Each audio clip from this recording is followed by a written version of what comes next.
Trailer pa lang nito, naiiyak na ako. Magsisimula ito kay Edward na merong neurofibromatosis na naging dahilan para magkaroon siya ng excessive tissue sa may mukha niya. Marami naman siyang mga kaibigan pero dahil nga sa kondisyon niya, marami ding tao yung tinitignan siya at kadalasan ay pinagtatawanan siya. Kaya naman isang araw, dito siya magdidecide na magpa-opera para ipabago yung mukha niya at dito na nga magbabago yung buhay niya. Pagkakaroon niya ng bagong mukha, dito rin siya magkakaroon ng mga bagong kaibigan, bagong buhay, pero magbabago ang lahat nang gawan ng play yung mismong buhay niya. Sa play na to, dito niya makikilala si Oswald na gumaganap bilang siya na may mukhang halos kaparehas nung dati niyang mukha. Pero ang kaibahan nila itong si Oswald, mas masaya siya at marami siyang mga kaibigan na hindi naranasan ni Edward nang ganun pa yung mukha niya. Dahil dito, ito nga yung magpapagulo sa bagong buhay ni Edward at ito yung magpaparealize sa kanya na baka yung bagay na binago niya ay hindi pala yun yung dapat niyang baguhin.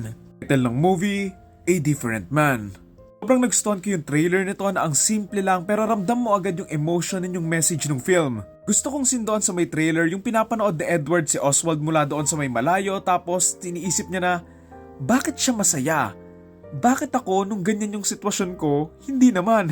Mga medyo naguguluhan pa dyan, si Edward ay gagampanan ni Sebastian Stan at meron lang siyang suot ng mga prosthetics. Pero itong si Oswald ginagampanan siya ni Adam Pearson at hindi prosthetics yan dahil totoong tao siyang merong neurofibromatosis. Sobrang kudos for the casting dito kasi I think it's their story in perspective and kung kaya naman nilang umacting, then the ones who have experienced it should be the ones taking these roles. What made me more interested sa may film na to is yung thought na paano ka nga ba hahanap ng middle ground sa dilemma na to? Honestly, kung ano naman yung itsura natin, ayan naman talaga yung itsura natin. Who decides what's normal to what's not naman, di ba? Baga dito sa may film, hindi naman yung mukha ni Edward yung may problema, yung environment mismo around him at kung ano yung pinaparamdam ng mundo sa kanya. I also do get na it's a bit tricky kasi at the end of the day, kung ano naman yung nagpapasaya sa inner self natin, ayun yung mahalaga eh. Hindi naman problema yung pagpapa-opera ni Edward dito, but yung main dilemma here is the fact na nagbago na nga yung mukha niya,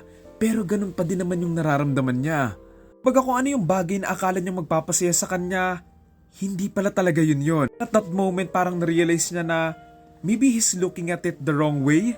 The story na to could be applied to loving yourself, finding your own identity, and just being happy with what you have. Kung kahit mayaman ka or mahirap, may pera ka man o wala, successful man yung career mo or hindi, kung deep down hindi ka rin naman masaya, then hindi ka rin talaga magiging masaya. So yun lang, I'm certainly excited to see this and wala pa tong actual release date. Ang sabi lang nila fall of 2024 so hindi ko sure kung kailan yun. Kaya ang title na to, A Different Man, and kung gusto nyo sigurong umiyak or mahilig kayo sa mga black comedy, drama, then magugustuhan nyo to for sure. Yun lang. Thank you.